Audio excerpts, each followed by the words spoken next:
अस्सलाम वालेकुम। उम्मीद है आप सब लोग खैरियत से होंगे। तो बात करते हैं आज की वीडियो की, जिसमें आपको चोलिस्तानी गायों का एक रिवर नज़र आ रहा है। इस रिवर में तकरीबन 400 गायें हैं।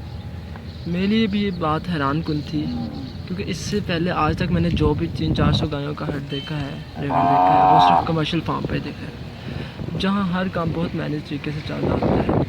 वहाँ न्यूट्रिशन पर ख़ास ख्याल रखा जाता है और जानवरों की सेहत के लिए भी स्पेशल डॉक्टर रखे जाते हैं। लेकिन इधर ऐसा कुछ नहीं है। ना तो ये लोग चारा काश करते हैं और ना ही इनकी गायों के लिए कोई स्पेशल शेड है। तो मैंने उनसे कुछ सवालात पूछे कि कैसे आप इन 400 जानवरों को मैनेज कर रहे हैं और कैसे इन जानवरों का पेट भर रहे हैं। तो उन्होंने मुझे सबसे पहले बताया कि हम चोलिस्तान के इलाका से आए हैं और जैसे ही सर्दियाँ ख़त्म होती हैं हम वहाँ से लेकर जानवरों को ज़रखेज़ इलाकों की तरफ आ जाते हैं। इस वक्त ये रिवर ज़िला उकाड़ा के इलाका हैट सुलेमानकी में था।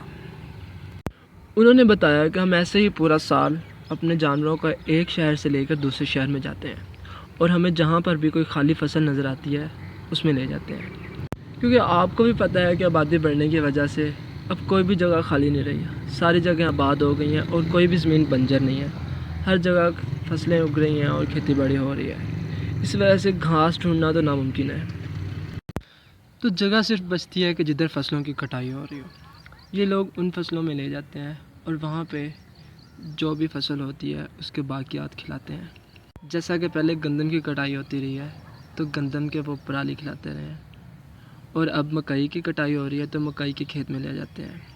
मतलब ये है कि ये लोग सिर्फ खुश चारा ही खिलाते हैं और उसी से ये जानवर पेट भरते हैं, और अगर कहीं खुशकिस्मती से कुछ घास मिल जाए तो अच्छा गुजारा हो जाता है।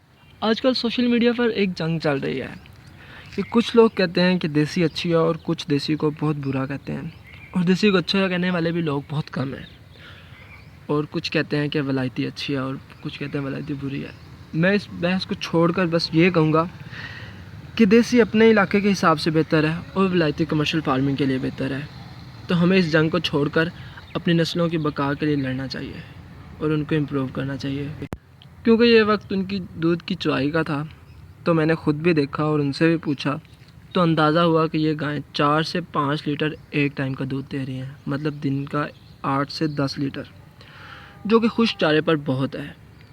मतलब इस बात से हमें ये भी अंदाज़ा होता है कि इन नस्लों में पोटेंशियल है, अगर हम इन पर मेहनत करें, अगर हम इनको इम्प्रूव करें। उनसे मैंने पूछा कि इलाज के लिए क्या करते हैं, क्योंकि 400 जानवर हैं, किसी भी जानवर को कोई मसला बन सकता है। तो उन्होंने बताया कि हमें आज तक कोई बड़ा मसला नहीं आया। ज़्यादा से ज़्यादा साड़ू का मसला आता है या पेछा मारने का, तो हम खुद ही देसी इलाज करते हैं और डॉक्टर को कभी नहीं बुलाया।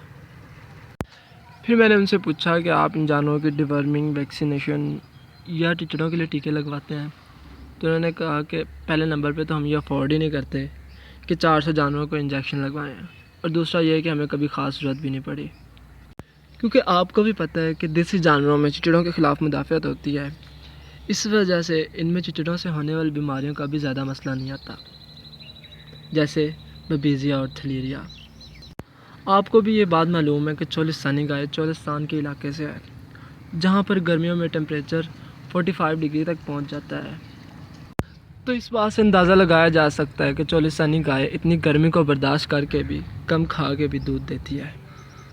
मेरा अगला सवाल उनसे ब्रीडिंग के हवाले से था कि कैसे आप बुल सेलेक्ट करते हैं, बाहर से लाते हैं या अपनी ही गायों के बछड़े सेलेक्ट करते हैं या फिर एआई करवाते हैं। तो उन्होंने कहा कि हम मसनूई तरीके पसंद नहीं करते और ना ही हम बुल बाहर से लाते हैं, बल्कि अपनी ही गायों के बछड़ों को तैयार करके ब्रीडिंग करवाते हैं।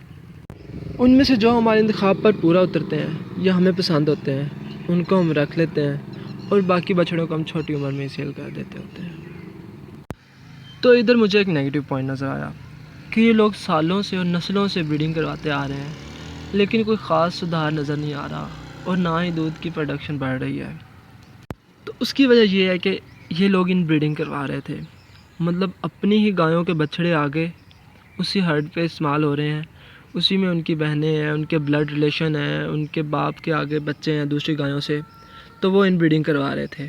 ब्रीडिंग की एक की है कि अगर आप ब्रीड इम्प्रूवमेंट करना चाहते हैं, नस्ल सुधार चाहते हैं, तो हर 2 साल के बाद अपना जो ब्रीडर बुल है वो तब्दील करें। اگر آپ تبدیل نہیں بھی کرتے تو AI کروائیں، مختلف بل استعمال کریں کہ ایسا نہ ہو کہ جو اس بل کی بچڑیاں ہیں وہ بھی اس بل سے آگے کراس ہو رہی ہیں۔ یہ ہے ان بریڈنگ۔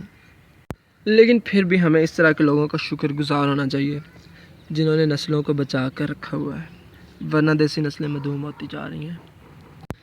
تو اس ویڈیو کے توسط سے میں آپ سے یہ کہنا چاہوں گا کہ اگر آپ کے پاس ساہیوال اور چولستانی نسل کی اچھی گائیں موجود ہیں تو ان کو دوسری نسلوں سے کراس نہ کروائیں، کیونکہ جس تیزی سے ان کی کراس بریڈنگ ہو رہی ہے تو ہو سکتا ہے کہ مستقبل میں ہمیں دیسی نسلیں بہت کم ملیں یا پھر ملیں ہی نہ۔